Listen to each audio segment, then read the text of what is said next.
वो तक नहीं चुका पाएंगे।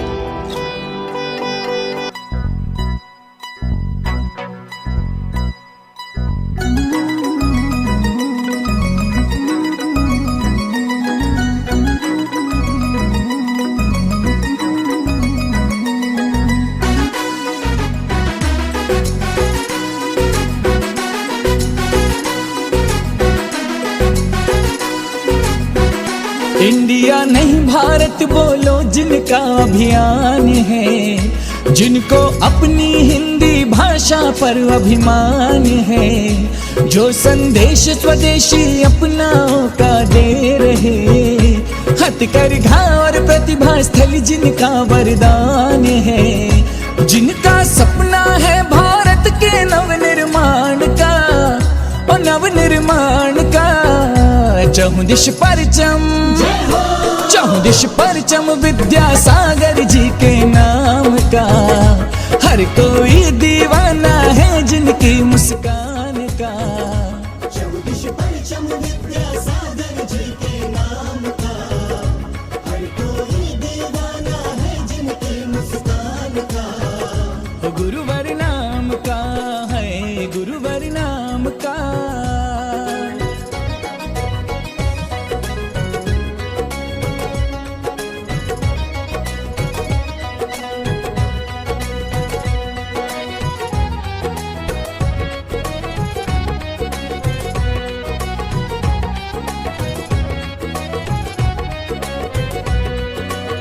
संस्कृति से ही अपनी पहचान है, स्वावलंबन का संकल्प महान है, सबके दिल में हो करुणा और जीव दया, परंपरा पालन में ही कल्याण है। गुरुवर चाहे वो दिन फिर वापस आए, हम विश्व गुरु कहलाए, चर्चा हो हिंदुस्तान का। चहुदिश परचम, चहुदिश परचम विद्यासागर जी के नाम का। हर कोई दीवाना है जिनकी मुस्कान का। चहुदिश परचम विद्यासागर जी के नाम का। हर कोई दीवाना है जिनकी मुस्कान का। गुरुवर नाम का है, गुरुवर नाम का।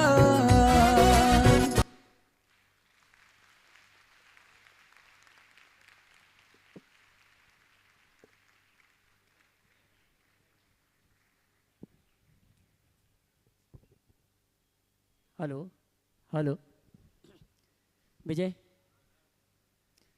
दोनों हाथ उठा के जयकारा लगाएंगे। बोले देवादिदेव श्री आदिनाथ भगवान की जय जय जय। देवादिदेव श्री महावीर भगवान की जय जय जय। संत शिरोमणि गुरुवराचार्य श्री विद्यासागर जी महाराज की जय जय जय। नवाचार्य श्री समय सागर जी महाराज की जय जय जय। गुणायतन प्रणेता शंका समाधान भावना प्रवर्तक जन जन के संत प्रखर वक्ता बोले परम पूज मुनि श्री प्रमाण सागर जी महाराज की जय जय जय। परम पूज मुनि श्री निर्वेक सागर जी संधान सागर जी महाराज की।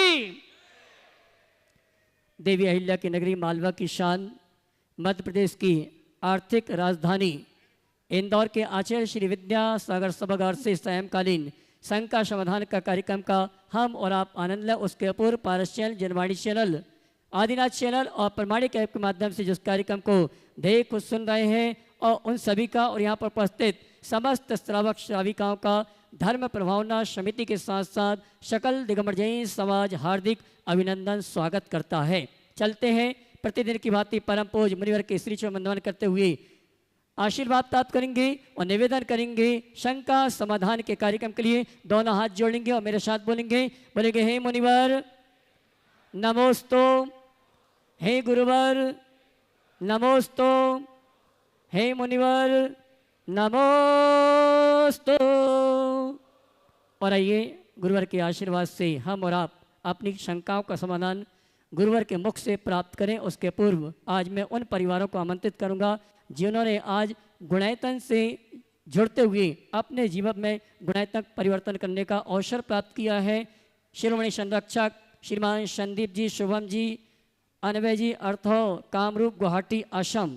ये आएंगे परम पूज्य मुनिवर के श्री चरण वंदन करते हुए गुरु वंदना का सौभाग्य प्राप्त करेंगे और उनके सम्मान के लिए मैं आवाज दूंगा हमारे गुणायतन के शिरोमणि संरक्षक श्रीमान प्रेमचंद जी प्रेमी कटनी और शिरोमणि संरक्षक इंदौर से नरेंद्र जी विड़ीवाला परिवार और महिला सम्मान के लिए मैं आमंत्रित करूंगा श्रीमती सुशीला जी पाटनी व्रती श्राविका और श्रीमती चंद्रकला जी पाटनी रांची।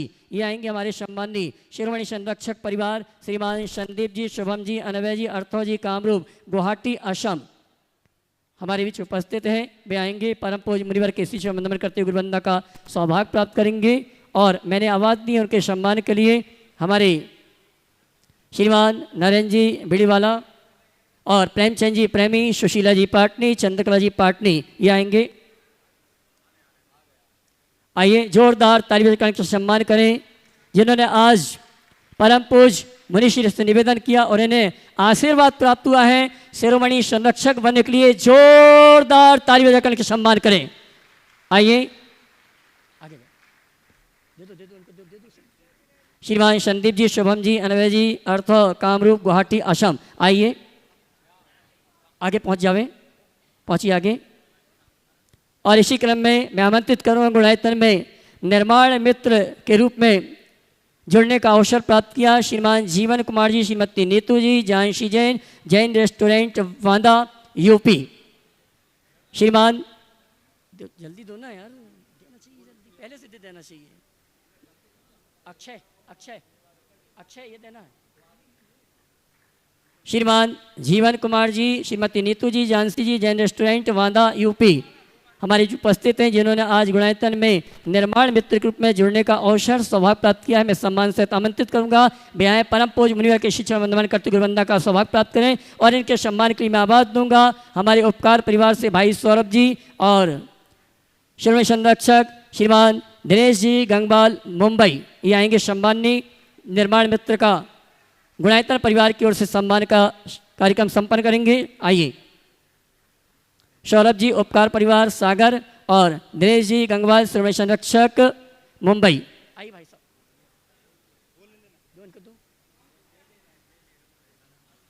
सौरभ भैया प्रतीक चिन्ह। और आइए चलते हैं हम और आप परम पूज्य मुनिवर संधान सागर जी से निवेदन करेंगे शंका समाधान के कार्यक्रम के संचालन के लिए दोनों हाथ उठा के जयकार लगाएंगे। बोले परम पूज्य मुनि श्री प्रमाण सागर जी महाराज की। आज का यह उत्तम आर्जव धर्म का दिन शंका समाधान के सत्र में अपन गुरु के चरणों में चलते हैं। और आज प्रथम प्रश्न के लिए अपने बीच में दयोदय महासंघ के यशस्वी अध्यक्ष और गुणायतन के शिरोमणि संरक्षक प्रेमचंद जी प्रेमी भोपाल कटनी सतना एक बार जोरदार तालियों से उनका स्वागत कर दें। वे अपना प्रश्न गुरु चरणों में रखें और उसके बाद में तैयार रहेंगे डॉक्टर सविता अशोक जी जैन भोपाल शिरोमणि संरक्षक गुणायतन। मुनिद्वय के चरणों में बारंबार नमोस्तु। गुरुदेव छोटा सा प्रश्न है, कम पुण्य के उदय में अधिक आकांक्षा करने से कैसे बचे? कम पुण्य के उदय में अधिक आकांक्षा से कैसे बचे? देखिए, पुण्य के उदय में भी अधिक आकांक्षा से बचना चाहिए और ये तभी संभव है जब हमारे मन में संतोष का भाव जागृत हो। संतोष के अभाव में हम अपनी अंतहीन आकांक्षाओं को नियंत्रित करने में असमर्थ होते हैं। इसलिए हमें चाहिए कि हम अपने मन में संतोष के भाव को विकसित करें और एक बात सदैव ध्यान रखें कि हमें उतना ही पैर फैलाना चाहिए जितनी की चादर, इसलिए हमें उसको ध्यान में रखना चाहिए। नमोस्तु। डॉक्टर सविता अशोक जी जैन भोपाल जो शिरोमणि संरक्षक है और उसके बाद में तैयार रहेंगे अर्चना रावत मिल्टन परिवार से।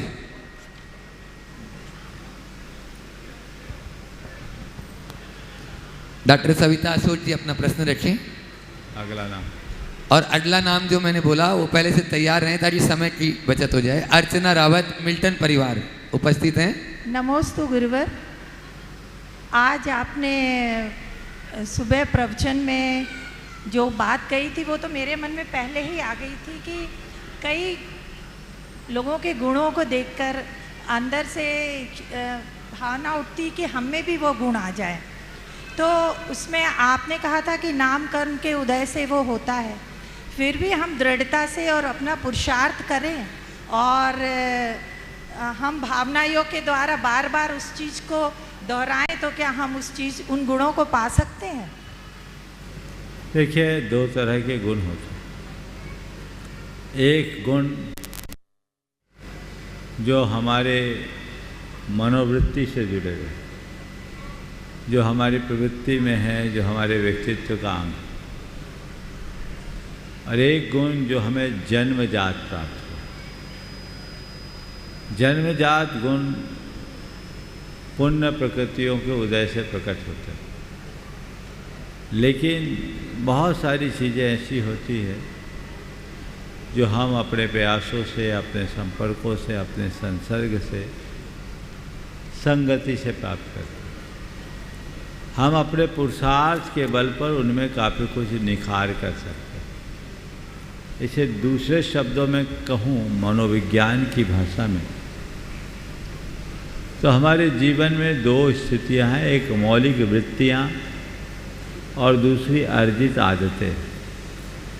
मनोविज्ञान कहता है कि मनुष्य की मौलिक वृत्तियों को बदला नहीं जा सकता, वृत्तियों का किंचित परिष्कार हो सकता है, लेकिन अर्जित आदतों में बहुत कुछ बदलाव हो सकता है।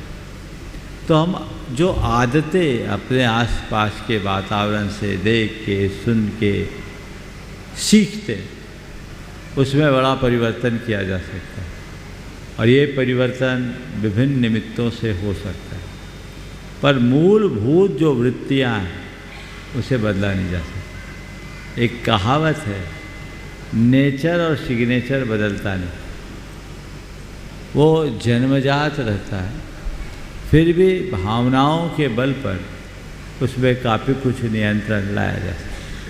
नमस्ते महाराज। अर्चना जी रावत, मिल्टन परिवार, और उसके बाद में तैयार रहेंगे श्री संदीप जी जैन, सुबह अन्वय अर्थाव जैन, कामरूप गुवाहाटी आसाम, जो शिरोमणि संरक्षक गुणायतन के। नमोस्तु महाराज जी, नमोस्तु नमोस्तु। महाराज जी, मेरा प्रश्न ये है कि किसी को अपना बनाओ तो दिल से बनाओ, जुबान से नहीं। और किसी पर गुस्सा करो तो जुबान से करो, दिल से नहीं, क्योंकि सुई में वही धागा प्रवेश करता है जिसमें कोई गठान ना हो। महाराज जी, कृपा करके आप ये बताइए कि हम इसे अपने चरित्र में कैसे उतारें। बात बिल्कुल सही, किसी को अपना बनाओ तो दिल से बनाओ, जुबान से नहीं, और गुस्सा करो तो जुबान से करो, दिल से नहीं। आपने पूछा है इस उक्ति को हम अपने जीवन में कैसे चरितार्थ करें।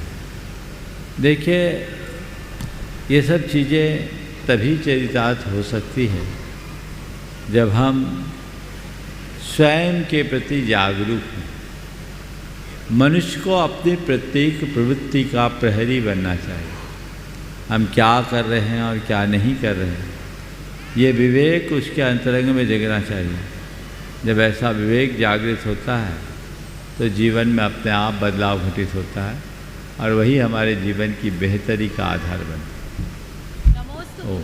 श्री संदीप जी, शुभम जी, पूरे परिवार के साथ में गुवाहाटी आसाम से अपने बीच में जो नए शिरोमणि हैं गुणायतन के, और उसके बाद में नरेंद्र बप्पा जी, बीड़ी वाला परिवार, इंदौर, जो शिरोमणि संरक्षक गुणायतन। नमोस्तु महाराष्ट्री। महाराष्ट्री, मेरे दो बच्चे हैं, अन्वय और अथर्व। वे सुबह 7 बजे स्कूल जाते हैं और शाम को 4:30 बजे उनकी छुट्टी होती है डे बोर्डिंग में। अब महाराष्ट्री, बात यह है, घर में तो हम लोग का हिंदी कल्चर है। जैसे बच्चों को बोल दिया बेटा जूते पहन ले, पैंट पहन ले, शर्ट पहन ले, तो मैं इसको बस स्टैंड में स्कूल में लेके गया तो वहाँ पर इसके जूते के लेसिस खुल गए। अब वहाँ पर एक लेडीज़ बोलने लगी कि बेटा अपने शूज़ के लेसिस बांध लो। अब उसको समझ में नहीं आया कि शूज़ के लेसिस वो कैसे बांधे। अब महाराष्ट्र देखा जाए तो जितने हमारे पुराने विद्वान हैं सब तो हिंदी लोकल लैंग्वेज में पढ़े हुए हैं। अब समझ में नहीं आता कि हम अपने आप को बदलें, बच्चों को shoes, laces, T shirt, jeans ये सिखाएं, या उनको हिंदी सिखाएं, या हिंदी स्कूल में उनका एडमिशन कराएं। कृपया समाधान कीजिए। देखिए, बहुत बड़ा यक्ष प्रश्न बनता जा रहा है। हमारी बोली व्यवहार अलग है और शिक्षा अलग, और आजकल चलन बन गया। एक परिवार आया दर्शन करते समय, अपने बच्चे से कहता लेग टच करो, पैर छुओ नहीं, लेग टच करो। अब ये सब क्या है? ये गैर जरूरी है, और ऐसे बच्चों की स्थिति बड़ी भयानक हो जाती है। ना उनको हिंदी बनती है ना अंग्रेजी। मैं तो ये कहता हूँ, अंग्रेजी माध्यम में आप पढ़ा भी रहे हो तो मूल भाषा से उनको वंचित मत करो। साथ साथ ये बता दो कि अंग्रेजी में इसको ये बोलते हैं व्यवहार में, ताकि दिक्कत ना आए, और तो उम्र के साथ बच्चे सीख जाएंगे। लेकिन अंग्रेजी का अंधानुकरण कतई उचित नहीं है। हम अपनी मातृभाषा को हर अर्थ में प्रमुखता दें, उसे आगे बढ़ाएं, तब हम अपने बच्चों तक अपने संस्कारों को ज़्यादा अच्छे से पहुंचा पाएंगे। नरेंद्र पप्पा जी, बीड़ी वाला परिवार, इंदौर, और उसके बाद में तैयार रहेंगे कमलेश जैन, नंदा नगर, इंदौर। आचार्य श्री के चरणों में नमोस्तु, गुरुवर के चरणों में नमस्तु। मेरी एक जिज्ञासा थी, प्रश्न नहीं है। आपका जो निर्माणाधीन वहाँ पर वो चल रहा है शिखर जी में गुणायतन का, वो इतना अच्छा प्रकल्प है कि उसको देखने के बाद में और जब वो पूर्ण रूप लेगा तो सम्मेद शिखर जी की वंदना का सही सारभूत अपने हृदय में लेके आएगा। ये तो सबसे बड़ी चीज़ है। हम लोग भी उसके लिए जी जान से जुटे हैं। इंदौर की समाज क्या, पूरा हिंदुस्तान नहीं, पूरा वर्ल्ड इसके लिए लगा हुआ है। परंतु आचार्य श्री का जो प्रकल्प इंदौर में चल रहा है, वहाँ पर रेवती रेंज में, उसके लिए भी आप अगर थोड़ा सा मार्गदर्शन देंगे तो ज़्यादा अच्छा है, क्योंकि वर्तमान में वहाँ के उपाध्यक्ष भी अशोक जोशी जी हैं। तो मैं चाहता हूँ कि थोड़ा मार्गदर्शन आप उसके लिए भी दें। देखिए, बहुत अच्छी बात आपने की। आचार्य श्री का जो प्रकल्प है वो पूरी समाज का प्रकल्प है, और प्रकल्प ना आचार्य श्री का है ना हमारा, किसी का कोई प्रकल्प नहीं। प्रकल्प तो आप लोगों का है। आप श्रद्धालु हो, आपने उसका बीड़ा उठाया, हम लोगों का तो केवल आशीर्वाद है। जहाँ तक रेवती रेंज के प्रकल्प की बात है, वो प्रकल्प शीघ्रता से पूर्ण होना ही चाहिए। और चूँकि महाराज जी यहाँ अपने बीच हैं, वो बहुत प्राणों से लगे हुए कार्य आप लोग अपनी गति से पूरा कर रहे हैं। तो एक कार्य अगर किसी के निर्देशन में चल रहा है तो उस निर्देशन में ही आगे बढ़ना चाहिए, ज़्यादा अच्छा होता है। एक गाड़ी का 2 ड्राइवर या एक रथ का 2 सारथी बन जाए तो मामला बिगड़ जाता है। इसलिए मेरा पूरी तरह से समर्थन है। जो काम चल रहा है, आप लोगों से यही कहना है कि जो आपसे कहा जा रहा है वो करते रहिए, और भरोसा रखिए गुरुदेव का कोई प्रोजेक्ट कहीं अधूरा नहीं रह सकता। उनका आशीर्वाद ही सबको पूरा कराता है, और हम आप लोग करने वाले नहीं हैं, हम तो केवल निमित्त हैं, हम करता नहीं। और समय आकर पाकर सब चीज़ें अपने आप हो जाती है। इसलिए उन बातों को उसी तरीके से देखना चाहिए और हर कार्य को आगे बढ़ाने के लिए उत्साहित रहें। बंधुओं, भावना योग के अनेकों अनुभव हैं और आपको YouTube पे भी मिल भी सकते हैं। प्रमाणिक ऐप के माध्यम से आप जरूर देखें, उनको सुने। आज भी अपने यहाँ पर नंदा नगर से कमलेश जी जो जैन आए हैं, अनेकों बीमारियाँ इसमें लिखी हुई है, मैं पूरी नहीं, वो अपनी जवानी खुद ही बोल रही है। वो खुद बताए कि उनको क्या है और किस प्रकार से वो बताएंगे। उसके बाद में पुष्पा जी कटारिया तैयार रहे। नमोस्तु महाराज जी, नमोस्तु महाराज जी, इच्छामी महाराज जी, इच्छामी महाराज जी। महाराज जी, मैं दोनों टाइम भावना योग करती हूँ। भावना योग के पहले मुझे अस्थमा की बीमारी इतनी भयंकर थी कि मैं उसका वर्णन नहीं कर सकती हूँ। पूरी रात सो नहीं पाती थी, पूरी रात बैठना पड़ती थी, इनहेलर लेना पड़ती थी और भाप लेना पड़ती थी। इसके बाद भी मुझे आराम नहीं होता था, हॉस्पिटल में भर्ती होना पड़ती थी। लेकिन जब से मैंने भावना योग करा है मेरी अस्थमा जड़ से ख़त्म हो गई है। ककड़ी, टमाटर, केला मैं एक गट्टा भी नहीं खा पाती थी। अगर खाती थी तो मेरी श्वास ऐसी चलती थी कि मैं मतलब उसका वर्णन नहीं कर सकती हूँ। और अब मेरी अस्थमा जड़ से ख़त्म हो गई है। और दूसरी मेरे को साइटिका की बीमारी थी कि पैर में कमर से लेकर नीचे उल्टे पैर में आधे पैर में इतना दर्द रहता था और ऐसा जलन पड़ती थी मिर्ची जैसी। लेकिन जब से मैंने भावना योग करा वो साइटिका मेरी जड़ से ख़त्म हो गई है। और तीसरी मेरे मुंह से सुबह उठते से ही खून के कुल्ले आते थे, तो जैसे मैंने भावना योग करा तो अब खून के कुल्ले बिल्कुल बंद हो गए हैं। और तीसरा जो अभी 3 दिन से शिविर लगा था भावना योग का, जब मेरे पैर के अंगूठे में क्या पता क्या हो गया था कि मेरे से चलते नहीं बनती थी, इतना फूल रहा था। सब लोग मेरे से मंदिर में बोलते कि जा डॉक्टर को दिखाया नहीं तो तेरा पैर कट जाएगा, अंगूठा से पूरे शरीर में जहर फैल जाएगा, पूरा पैर कट जाएगा, फिर कैसे चल के आएगी मंदिर। तो मैंने कही मेरा तो डॉक्टर भावना योग है। और मैंने अपना भावना योग के बल पर 3 दिन के अंदर मेरा पैर ठीक हो गया। और अभी थोड़ी खाल निकल रही है, ये अभी की बात है, जो 3 दिन का भावना योग करा था उससे मुझे भावना योग से इतना आराम है और इतना विश्वास है।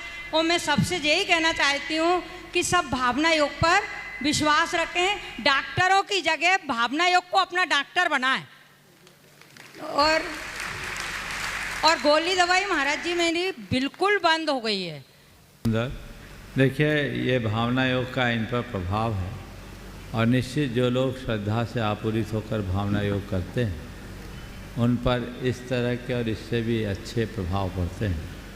हालांकि मैं इनसे ये नहीं कहूँगा कि डॉक्टरों की बात मत करो, भावना योग करो, भावना योग को एक चिकित्सा के रूप में स्वीकार करो। लेकिन कोई बीमारी अगर ऐसी गंभीर है तो आवश्यक चिकित्सा में परहेज मत करना, नहीं तो पता लगा कभी कभी मामला उल्टा भी हो सकता है। लेकिन फिर भी भावना योग करके हम अपनी बीमारियों से काफ़ी हद तक मुक्ति पा सकते हैं। इसका उदाहरण आप सबके सामने। चलिए नमोस्तु महाराज जी, नमोस्तु। न्यूयॉर्क से महाराज श्री जी गुणायतन जी शिरोमणि सनटसठ शेफाली अजमेरा वो प्रश्न पूछना चाह रही है और प्रश्न पूछ रहे हैं श्रीमती पुष्पा टटारिया सनटसठ गुणायतन। और उसके बाद में तैयार रहेंगे सचिन जी जैन भोपाल। नमोस्तु गुरुदेव, नमोस्तु गुरुदेव, नमोस्तु गुरुदेव। इच्छामी चुल्लक जी महाराज, ये प्रश्न शेफाली ने भेजा है। सर्वप्रथम तो मैं ये बताना चाहती हूँ कि आपके अनंत उपकारों से दोनों के 16 कारण अच्छे से चल रहे हैं और एक उपवास एक व्रत के द्वारा वो दोनों कर रहे हैं, नितिन जी शेफाली। और नितिन जी का ये 16वां कारण है और शेफाली का 12वां या 13वां है। तो आपका आशीर्वाद बना रहे।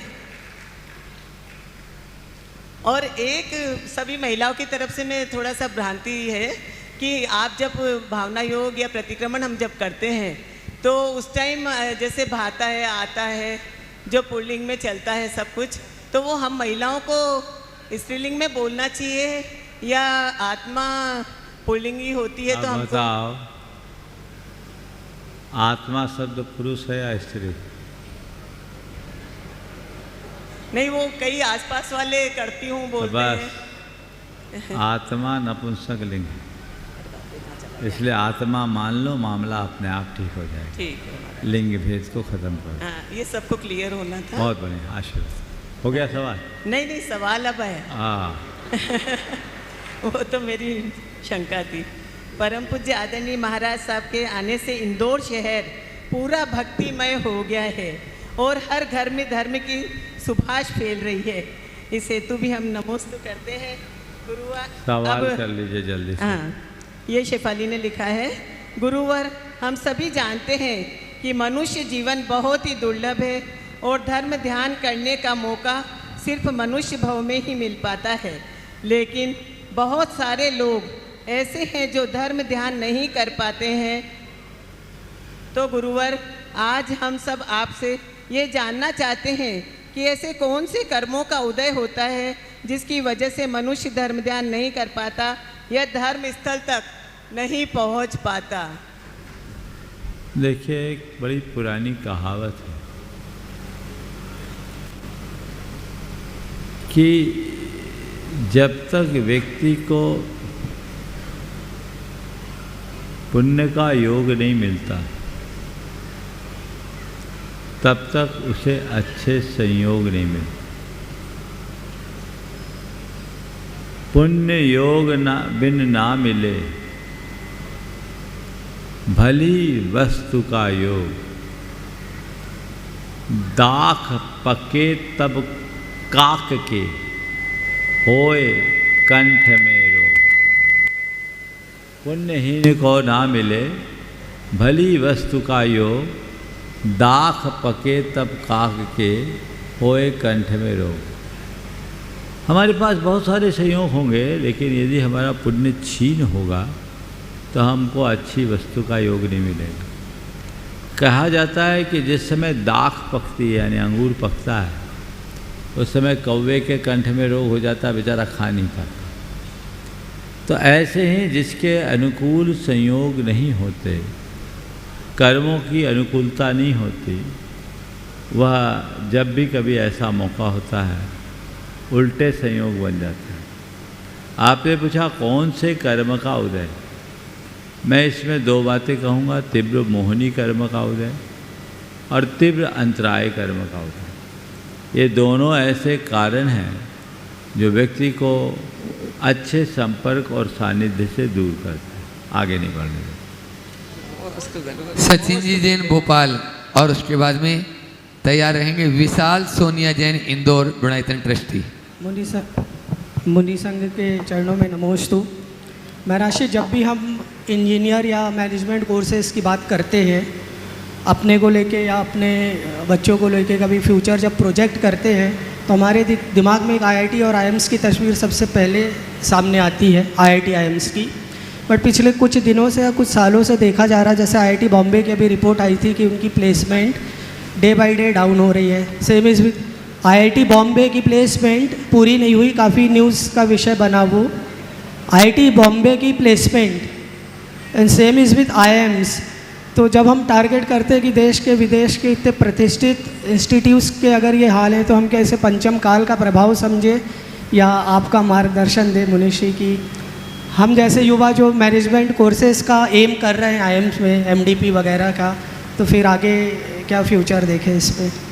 आपने कहा आईआईएम्स और आईआईटी मुंबई में भी प्लेसमेंट का टोटा है, तो आगे क्या होगा? मैं तो ये कहता हूँ मानसिकता ही बदलो ना। हम प्लेसमेंट के चक्कर में जाते क्यों? खुद उद्यमी क्यों नहीं बनते? हमें एक अदद नौकरी की चाह से बचना चाहिए, अपनी मानसिकता को बदलने का प्रयत्न करना चाहिए। यदि हम अपनी मानसिकता को बदलने में सक्षम होते हैं तो चीज़ें बदल सकती हैं और हम उससे बेहतर परिणाम ला सकते हैं। महाराज जी, करोड़ों का पैकेज दिखता है वो, करोड़ों का पैकेज दिखता है वो। और करोड़ों का पैकेज है तो तुमको करोड़ों दे रहे हैं, तो तुमसे कुछ कमा के दे रहे हैं कि ऐसे ही खैरात में दे रहे हैं? कमा के तो दे रहे हैं। तो तुम अरबों के लायक आदमी करोड़ों में क्यों अटक जाते? आप ऐसा भी तो प्रयास कर सकते हो, उस तरीके का काम करो। हाँ, वक्त लगता है, एकाएक सब चीज़ें नहीं होती। आज के यंगस्टर्स के सामने सबसे बड़ी समस्या है कि वह सब कुछ इंस्टेंट चाहता है, तुरंत चीज़ें नहीं होती, धीरे धीरे होती। अब आगे बढ़ें और खुद अपनी प्रतिभा से कुछ करने का प्रयत्न करें। बहुत सारे लोग हैं जो सामान्य हैं, जिनने कोई डिग्री हासिल नहीं की पर दुनिया के सारी यूनिवर्सिटी टॉपर को पाल रहे हैं। तो बोलो, डिग्री प्राप्त आईआईटीएन अच्छा या बिना डिग्री के काम करने वाला उद्यमी? दूसरा वाला। समझ गए? तो इस होड़ में क्यों, इस दौड़ में क्यों? नौकर बनने की मेंटेलिटी से अपने आप को हटाइए, अपनी प्रतिभा को सही दिशा में नियोजित कीजिए, बहुत बेहतर परिणाम निकलेगा। नमोस्तु मुनिषे, नमोस्तु। विशाल सोनिया जैन इंदौर जो गुणायतन जी ट्रस्टी हैं, और उसके बाद में अजीत जी गांधी बारामती गुणायतन ट्रस्टी। नमोस्तु गुरुदेव। गुरुदेव को चरणों में त्रैवा नमोस्तु। गुरुदेव, आज सुबह आपके प्रवचन के दौरान आपने दान के ऊपर एक व्याख्या की थी। मेरा उसी के ऊपर एक छोटी सी मेरी शंका के लिए जिज्ञासा कह लीजिए कि दान करना हम श्रावकों का परम धर्म है, पर क्या यह दान दुख का कारण भी बन सकता है? क्योंकि हमारे दान के भाव तो श्रेष्ठ है, पर अगर जाने अनजाने में हमारे दान से कोई पाप कर्म फलित होता है तो क्या उस दान के पुण्य के साथ साथ उसके पाप के फल को भी हमें भोगना पड़ेगा? कृपया मेरी शंका का जिज्ञासा का आप समाधान करें। नमोस्तु। दान देना धर्म है, पर आँख खोल के, आँख बंद करके नहीं, समझ करके दो। हम दान दे रहे, कहाँ दे रहे? ऐसे कार्य में तुम दान दे रहे हो जहाँ पाप होना सुनिश्चित है, तो तुम पाप के भागी होगे। तुम कहीं भी दान दो तो विचार करके दान दो कि मेरे इस दान का उपयोग क्या हो। यदि इतना विवेक साथ में रखो तो दान सदैव कल्याण का कारण है, और इस विवेक के अभाव में धोखा भी हो सकता है। नमोस्तु नमोस्तु। अजीत जी गांधी बारामती और उसके बाद में मिली जैन उपस्थित हो, क्योंकि कहाँ के हैं क्या है, वैशाली मिली जैन लिखा हुआ है। ओम नमोस्तु गुरुदेव। नमोस्तु नमोस्तु नमोस्तु। गुरुदेव, हम बारामती शुक्ला अजित गांधी आपके चरणों में त्रिवार नमोस्तु करते हैं। महाराज जी, हमारी ये जिज्ञासा है कि सुशीला जी पाटनी और भामा शाह, अशोक जी पाटनी साहब, ये जो इतने धनवान हैं, ये इससे भी ज़्यादा वो जो इतने धार्मिक है, व्रती है, दानवान है, जो इन्होंने इतने सारे गुण पाए हैं, वो किस कर्म के वजह से पाए हैं? तो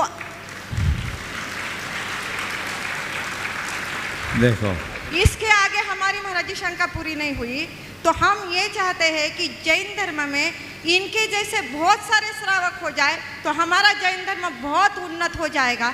तो इसके लिए हमें भावना योग में क्या कमांड देनी चाहिए? भावना योग में क्या भावना बानी चाहिए? आपकी भावना बहुत अच्छी है, लेकिन ये मान के चलना, चांद सूरज तो एक एक ही होता है, अनेक नहीं होता। समझिए, हमारे यहाँ जब चक्रवर्तियों का शासन रहता है तो चक्रवर्ती भी एक ही रहता है। हर कोई चक्रवर्ती बन जाए तो चक्रवर्ती का महत्व ही खत्म हो जाए। इसलिए भामा शाह अभी हमारे समाज में एक ही है और एक ही रहेगा। लेकिन आपने जो भाव व्यक्त किया, यह बहुत प्रशंसनीय, अनुकरणीय है। अच्छे लोगों को देखकर अच्छा कार्य करने के लिए उत्साहित होना चाहिए। मन में ऐसा भाव होना चाहिए कि हम भी ऐसा करें। गुणानुरागी वृत्ति का ये उदाहरण है। ये कर सकते तो हम भी करें। पर इसके विषय में ये कहूँगा कि दान के क्षेत्र में दान की मात्रा से कहीं ज़्यादा दान के साथ जुड़ी हुई भावना अर्थ रखती है। आज आप इन जैसा दान नहीं कर सकते, कोई चिंता नहीं, लेकिन अपनी शक्ति का जो उत्कृष्टतम है वो करो।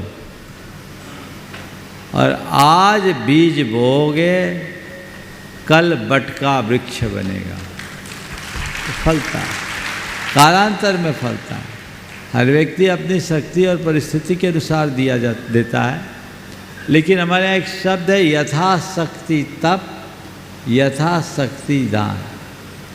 लोगों को बिल्कुल मायूस नहीं होना चाहिए जो अधिक दान नहीं दे पाते, लेकिन दूसरे दातार को देखकर भावना जगानी चाहिए कि मैं अपनी शक्ति के अनुसार जो उत्कृष्टतम दे सकूं वो दूं। आपने पूछा एक किस पुण्य के उदय से? इनने जरूर पिछले जन्म में खूब दिया है और देने के कारण खूब पुण्य कमाया है। वही संस्कार लेकर आज यहाँ आए हैं और खूब कमा भी रहे हैं और दे भी रहे हैं। देखिए, हमारी समाज में धनपतियों की कमी नहीं है। आज भी ऐसे लोग होंगे, हैं भी, जो हो सकता है इनके समकक्ष या इनसे आगे भी हों। लेकिन ध्यान रखना, अमीर व्यक्ति दान नहीं करता, अमीर व्यक्ति दान नहीं करता, उदार व्यक्ति दान करता है। जिनके अंतरंग में उदारता होती है वही दान जैसे पवित्र कर्म के लिए उत्साहित होता है। और ये उदारता तभी आती है जब तीव्र पुण्यानुबंधी पुण्य का उदय होता है। पुण्यानुबंधी पुण्य और पापानुबंधी पुण्य के अंतर को सभी को समझना चाहिए। पुण्यानुबंधी पुण्य ऐसा पुण्य होता है जो अपने उदय में व्यक्ति की बुद्धि को निर्मल बनाकर सत्कर्म में लगाता है और नए पुण्य के उपार्जन में कारण बनता है। उस पुण्य को पुण्यानुबंधी पुण्य कहते हैं। इसके उलट पापानुबंधी पुण्य वह पुण्य है जो अपने उदय में व्यक्ति की बुद्धि को भ्रष्ट कर उसे भोगासक्त बना देता है और दुर्गति का कारण बनता है। आज ऐसे लोग भी हैं जो सुरा सुंदरी के चक्कर में आँख मूंद कर पैसा बहाते हैं और अच्छे कार्य में जिनको 1000 रुपया देना भी भारी पड़ता है। ये उनके पापानुबंधी पुण्य का कुफल है। मैं एक स्थान पर था, एक धार्मिक संस्था चल रही थी। एक महान भाव आए, दर्शनार्थ आए। उन्होंने कहा ये तुम्हारे दादाजी की प्रेरणा से स्थापित संस्था है, इसमें यदि आप कुछ योगदान दो तो बहुत अच्छा होगा। उनने 11,000 रुपया बमुश्किल दिए। वो आदमी 11 लाख भी दे सकता था और ज़्यादा भी दे सकता था, हैसियत बहुत थी, लेकिन 11,000 ही दिया। लोगों ने बोला नहीं वो मैं तो इतना ही करूँगा, बाकी तो पिताजी जाने। बाद में मालूम पड़ा वो व्यक्ति 5 दिन से एक बड़े होटल के अच्छे सूट में रुका हुआ था, जिसका एक दिन का किराया 90,000 था, एक सूट का, 5 सितारा। उसके साथ के लोगों ने बोला महाराज 28 लाख रुपया खर्चा हो गया। भोगों में 28 लाख, अब परमार्थ में 11,000। ये पापानुबंधी पुण्य का उदाहरण है। यदि तुम्हारा पुण्यानुबंधी पुण्य होगा तो अपने एक एक पाई का ध्यान रखेंगे। गलत काम में एक पैसा नहीं और अच्छे काम में कोई कोताही नहीं। ये दृष्टिकोण होना, ये दृष्टिकोण यदि होता है तो बहुत अच्छा होता है। तो निश्चित ये लोग खूब कमा कर आए और जी भर करके कमा रहे हैं, इसलिए उन्होंने ये स्थान बनाया। और लोगों को भी प्रेरणा लेनी चाहिए। थोड़े से भी महाफल मिलता है। धन्य कुमार के चरित्र को पढ़ो। एक बार मुनिराज को आहार देने का अनुमोदन किया मात्र और काया पलट हो गई, जीवन धन्य हो गया, नाम ही धन्य कुमार बन गया। कुछ दिया नहीं था, अपना द्रव्य भी नहीं दिया था, लेकिन अनुमोदना किया था। मैं आप सबसे ये कहना चाहता हूँ, दान करने का भाव हो और सामर्थ्य हो तो सामर्थ्य के अनुरूप दान करो, पर कदाचित दान करने की अनुकूलता ना हो तो दानी का बहुमान करो, उसका जी भर करके अनुमोदन करो। ये अनुमोदना भी पुण्य का कारण है, पर प्रायः लोग अनुमोदना में भी कंजूसी दिखाते हैं। बहुधा लोग अनुमोदना करने की जगह आलोचना करने लगते हैं और पाप का बंद करते हैं। अरे हाँ बहुत है, नंबर 2 का पैसा ऐसे लगा रहे हैं, कुछ नहीं है, मुंह चलाने में कितनी देर लगती। अच्छा कार्य करो, किसी के भी दान की। वो क्या कर रहा हमें ये नहीं देखना, अभी क्या किया ये देखो, उसकी अनुमोदना करो। अच्छे कर्म की अनुमोदना का भी अच्छा परिणाम मिलता है और यही परिणाम हमारे जीवन का उत्कर्ष करता है।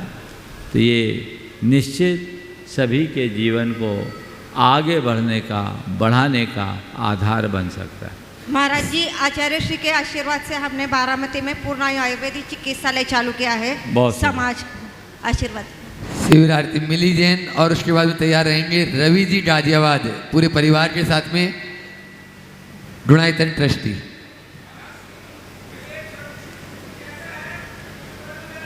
माइक लो, जब बुलाए तब बोलना भैया, अतिक्रमण तो मत करो। हाँ, नमोस्तु गुरुदेव, नमोस्तु गुरुदेव। मैं राजस्थान भिलवाड़ा से आया हूँ और मेरी जिज्ञासा ये है, मैं ये पूछना चाहता हूँ गुरुजी की भगवान किसी को देता है या नहीं देता है? पहली बात तो ये अपने कर्मों से मिलता है या भगवान देता है? क्यों कि मैं हमेशा मंदिर में जाता हूँ, रोज पूजा पाठ अभिषेक सब करता हूँ, फिर भी भगवान मेरे को इतना नहीं दे रखा पहले। तो फिर मैंने एक दिन महावीर स्वामी से कहा कि हे स्वामी, मैं ही था के आवा जावा, मैं ही था न ध्यावा, और मारा घर में अन्न को न अबे खी न खावा। तो महावीर स्वामी वापस जवाब दियो कि थे माँ के आवो जाओ, थे माँ ने ध्यावो, मैं तो मैं नागा भूखा जो दिखे जो ले जाओ। तो आचार्य श्री, मैं यही कहना चाहता हूँ कि ये सब पुराने कर्मों के फल मिलते हैं या भगवान की आराधना करने से, या अभी क्या पुण्य काम आता है, ये पूछना चाहता हूँ मैं आपसे। देखिए, बहुत अच्छा सवाल है। हालांकि आपको तब खड़ा होना चाहिए जब बुलाया जाता है। बहुत अच्छा। मान गया आपकी पहले जिज्ञासा, क्यों मेरा नाम नहीं आता है? वो देखिए, मैं आपसे एक सवाल करते हैं। पेड़ के नीचे जाने पर, खड़े रहें भिलवाड़ा वाले, नाम अपना और बोल दो। चलो ठीक है, ये बताओ, पेड़ के नीचे जाने के बाद छाया मांगनी पड़ती है कि अपने आप मिलती है? छाया तो अपने आप मिलती है। तो पेड़ के नीचे जाओगे तो छाया मिलेगी ना? वो छाया किसने दिया? छाया तो अपने क्रम ने दी कि भाई वहाँ जाके पहुँचे, वहाँ तब मिली। बाकी वैसे भगवान का नाम बहुत लेते और अच्छी नहीं पट्टी, जाते। बहुत अच्छी पट्टी पढ़ रखी है और बिल्कुल सही है कि जब मेरे कर्म का योग बनेगा तभी मैं पेड़ की छाया का आश्रय ले पाऊंगा, अन्यथा झुलसता रहूँगा। तो ये बात मान करके चलना, ये निमित्त नैमित्तिक संबंध है। और गुरुदेव, सुनो, प्रवचन मत सुनाओ। अब हमारा नंबर है, नहीं तो लोग अभी दूसरे तरह की तालियां बजाने लगेंगे। क्या बोल रहा हूँ, है ना? तो मैं आपसे क्या बोल रहा हूँ, ये निमित्त नैमित्तिक संबंध। भगवान कुछ देते नहीं, पर भगवान से हम सब कुछ पा लेते हैं। समझिए कैसे पा लेते? भगवान के समक्ष जाने के बाद हमारे हृदय की जो विशुद्धि होती है, उस विशुद्धि के फलस्वरूप पुण्य का उपार्जन होता है और वही पुण्य कालांतर में अनुकूल संयोग को प्रदान करता है। तो पुण्य वृद्धि का सशक्त निमित्त है भगवान की सेवा, भगवान की पूजा, भगवान की भक्ति, भगवान की वंदना। इस भाव के साथ प्रभु भक्ति करोगे तो जीवन जरूर आगे बढ़ेगा। अब भगवान से चाहिए तो वो मत चाहो जो भगवान छोड़ आए। भगवान से कुछ पाना चाहो तो केवल भगवत्ता पाना चाहो, सब कुछ प्राप्त हो। चलिए। नमोस्तु महाराज जी। रवि, हाँ, इसके बाद पहले मिली जैन अपना प्रश्न कर रही, उसके बाद में रवि जी गाजियाबाद तैयार हैं। नमोस्तु महाराज जी, नमोस्तु। मैं मिली जैन। महाराज जी कहते हैं कि जो धर्म करता है उसी पर संकट आते हैं। जिस दिन मैंने विधान किया उसी दिन मेरे बेटे का एक्सीडेंट हुआ और आचार्य श्री का भी मतलब, और साथ में मेरे बेटे दोनों का ही मतलब हम साथ छोड़ के गए। गुरु भी गया, मेरा बेटा भी। महाराज जी ऐसे मतलब मेरा मन नहीं लगता धर्म में, अब मैं आगे कैसे मतलब अपने करूँ धर्म में। देखो एक संयोग, आपने विधान किया और बेटा चला गया। जी महाराज, कहते हैं धर्म करते हैं तो संकट कटते हैं महाराज। मेरी बात सुनो, आपके मन में बात बैठ गई कि विधान किया सो बेटा चला गया। आप इस बात को ऐसा क्यों नहीं सोचते हो कि बेटे को तो जब जाना था तो जाना था, कम से कम विधान करके गया। ये भी तो सोचा जा सकता है, नेगेटिव मत सोचो। साथ साथ सुनो और पूरी बात, दोनों ही। और किसी का बेटा जो विधान करते उनका ही बेटा जाता है क्या? बाकी का बेटा नहीं जाता क्या? रोज कितने मरते हैं, आना जाना तो लगा हुआ है। कब किसकी कहानी का अंत हो जाए कौन जानता है। हमारी कौन सी श्वास जीवन की आखिरी सांस बन जाए कहानी जाती। ओम सुनो सुनो, बात बोलो नहीं जो मैं बोल रहा हूँ। तो दुर्घटना हो या असामयिक मृत्यु हो या अचानक हुई मृत्यु, इसको कोई नहीं रोक सकता। हम लोग तो बचपन से ही पढ़ते हैं, राजा राणा छत्रपति हाथिन के असवार, मरना सबको एक दिन अपने अपनी बात। इन सब बातों को स्वीकार करो, ये धारणा हटाओ कि धर्मात्मा पर कष्ट नहीं होता। मैं तो ये कहता हूँ जितना कष्ट धर्मात्मा पर आता है उतना किसी पर नहीं आता। पार्श्वनाथ भगवान के चरित्र को पलट कर देखो, 10 भाव में उनका कोई गलत रिकॉर्ड था क्या? बोलो, मरुभूति से लेकर पारसनाथ तक कहीं कोई गलत रिकॉर्ड था? कहीं उनने कोई गलती की थी क्या? नहीं की थी, फिर भी उनको कर्म भोगना पड़ा। क्यों? इतने धर्मात्मा फिर भी इतने संकट। तुम्हारे पास है क्या इतने संकट? आज तो हम लोग बहुत भाग्यशाली हैं, इतना सब कुछ होने के बाद भी आज हमारे अंदर हमारे ऊपर इतना संकट नहीं। तो हम सब कुछ कर रहे हैं संयोग। धर्मात्मा पर कष्ट आता है तो धर्म क्यों करे? धर्म इसलिए मत करो कि तुम्हारे कष्ट टल जाए, धर्म इसलिए करो कि कितने भी कष्ट और संकट आए हमारा मन संभले रहे, क्योंकि धर्म हमारे संकटों को टालता नहीं, संकटों में संभालता है। तत्व ज्ञान का सहारा लो, इसे अपनी नियति की परिणति मानकर स्वीकार कर लो तो ये दुख दूर हो जाएगा। जो बचपन में पढ़ा और सुना है उसे याद करो। राजा राणा छत्रपति हाथी के सवार, मरना सबको एक दिन अपने अपनी बार, ये सच बात है कि झूठी? हाँ सही है। तो इसको स्वीकार करो ना जी, बोलने में और अपने बोलने में नहीं, अंदर इसे, ये तो सच है कि नहीं? पहले बोलो। सच है। तो सच को स्वीकारोगे तो सुखी रहोगे, झूठ को अपनाओगे तो दुखी रहोगे। रोना है तो झूठ का सहारा लो, और जिंदगी भर मुस्कुराना है तो सच का आश्रय लो। सच को स्वीकारे बिना जिया नहीं जा सकता और अपने विकारों को जीता नहीं जा सकता, इसलिए सच को स्वीकारो। नमस्ते महाराज जी। रवि जी गाजियाबाद अपनी पूरी टीम के साथ में डुणाइतन ट्रस्टी, और उसके बाद में हर्ष तृप्ति जैन शिरोमणि संरक्षक डुणाइतन, महामंत्री धर्म प्रभावना समिति।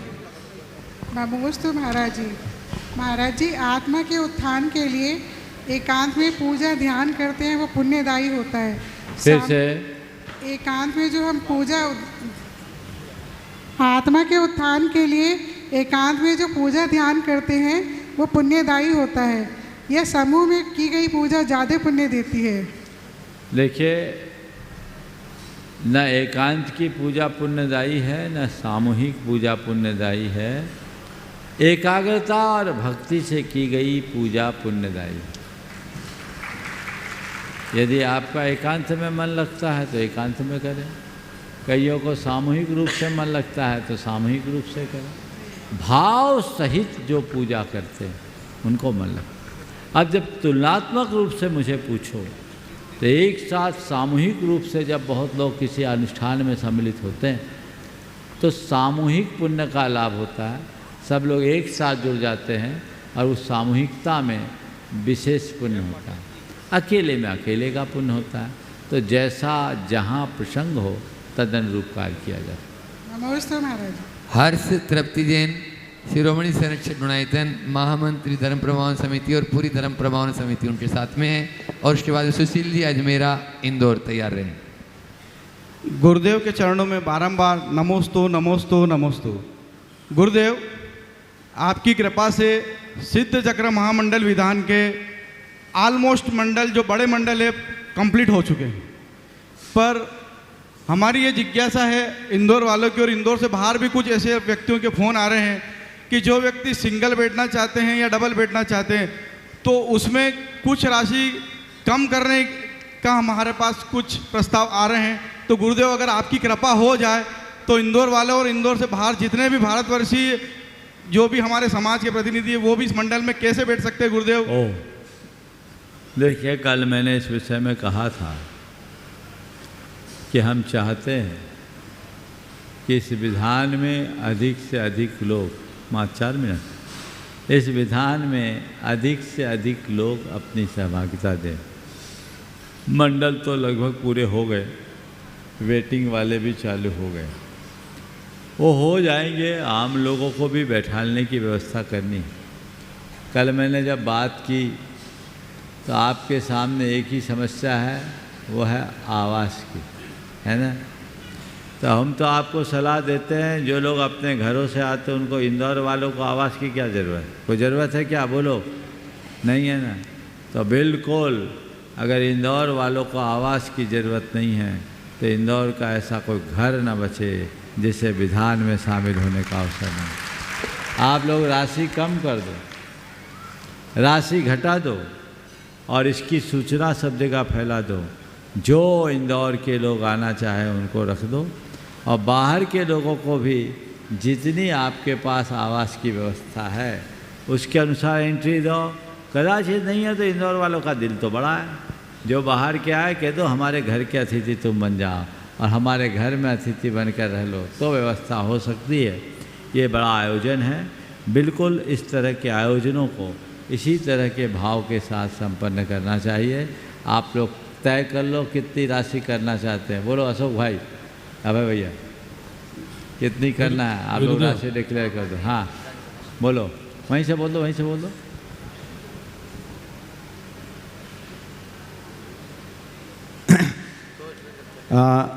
हाँ ठीक है। हाँ देखिएगा, लगातार आप लोगों की मांग है, आपकी इच्छाएं भी हैं कि हम विधान में सम्मिलित होना चाहते हैं। तो महाराज श्री के चरणों में निवेदन किया था, और इंदौर वालों पर तो कृपा वैसे ही बरस रही है, महाराज श्री की लगातार बरस रही है। चाहे श्रावक संस्कार शिविर में महाराज श्री ने छूट दी हो, और सिद्धचक महामंडल विधान जो एक अद्वितीय आयोजन होने जा रहा है, इतिहास का दस्तावेज बनने जा रहा है। और हमने आपसे कहा था उसके साक्षी नहीं सहभागी बनिएगा, दर्शक नहीं, उसमें आप स्वयं सम्मिलित होइएगा। और मंडल लगभग सुनिश्चित हैं, लेकिन जो इंद्र इंद्राणी के रूप में या एकल के रूप में उस विधान में अपना सौभाग्य लेना चाहते हैं, तो जैसे कि आयोजकों ने हमसे कहा है कि बिना आवास के, आवास आपकी होगी, हो सकता है बाद में आपके लिए गाड़ियों की व्यवस्था कॉलोनियों से लाने की ये सुविधाएं आपके लिए दी जाएं। और समिति की ओर से 2 जोड़ी हथकरघा के वस्त्र, संपूर्ण द्रव्य सामग्री और भोजन व्यवस्था पूर्ण रूप से आपके लिए दी जाएगी। और उसके लिए 21,000 रुपये की राशि की घोषणा यहाँ से की जा रही है। पहले ये राशि 51,000 रुपये की थी, लेकिन आयोजकों ने अपनी उदारता दिखाते हुए और महाराज श्री का आशीर्वाद आपके लिए मिला है, इसलिए जोड़ी के लिए 21,000 रुपये। एक संशोधन दे रहा हूँ, जिनकी जोड़ी है उनको जोड़ी से ही अनुमति होगी। हाँ, 2 मिलकर के नहीं। जिनकी जोड़ी नहीं है उन्हीं को एकल दिया जाएगा, जिनकी जोड़ी है उनको एकल प्रवेश नहीं दिया जाएगा। सभी और सुनो मेरी बात, हाँ। अपने अपने जोड़ीदार को तैयार करना, ताकि इस बहाने पूरे हो। कईयों के साथ ये शिकायत रहते हैं कि उनके जोड़ीदार तैयार नहीं रहते, तो जोरदार तरीके से अपने जोड़ीदार को तैयार कीजिए। और जोड़ी के साथ बैठने के लिए व्यवस्था है, एकल की अभी व्यवस्था औपचारिक रूप से मत कहिए। जो एकल वाले आना चाहे वो इन लोगों से संपर्क कर ले। जो जिनकी जोड़ी नहीं है, जो हैं अकेले, उनके लिए तो अपने आप अनुमान लगा लो जोड़ी का आधा होता है, ठीक है ना। लेकिन जिनकी जोड़ी है उनको जोड़ी से ही बैठने की व्यवस्था होनी चाहिए, ताकि देखने में भव्यता आए। नहीं तो पता लगा महिलाएं इकट्ठी हो गई और बाकी लोग आए नहीं, पंडाल पूरी उसी से पूरा उससे भर जाए। हम चाहते हैं कि इस विधान में नर नारी का सैलाब दिखना चाहिए, ऐसा कोई परिवार न बचे जो इससे वंचित हो। समय हो गया। सुशील जी का प्रश्न लंबित है। जोरदार तालियों के साथ एक बार कल आपको अवसर मिलेगा। और भी 2-3 लिस्ट में थे, लेकिन कल करेंगे। नमस्ते नमस्ते नमस्ते। ओम।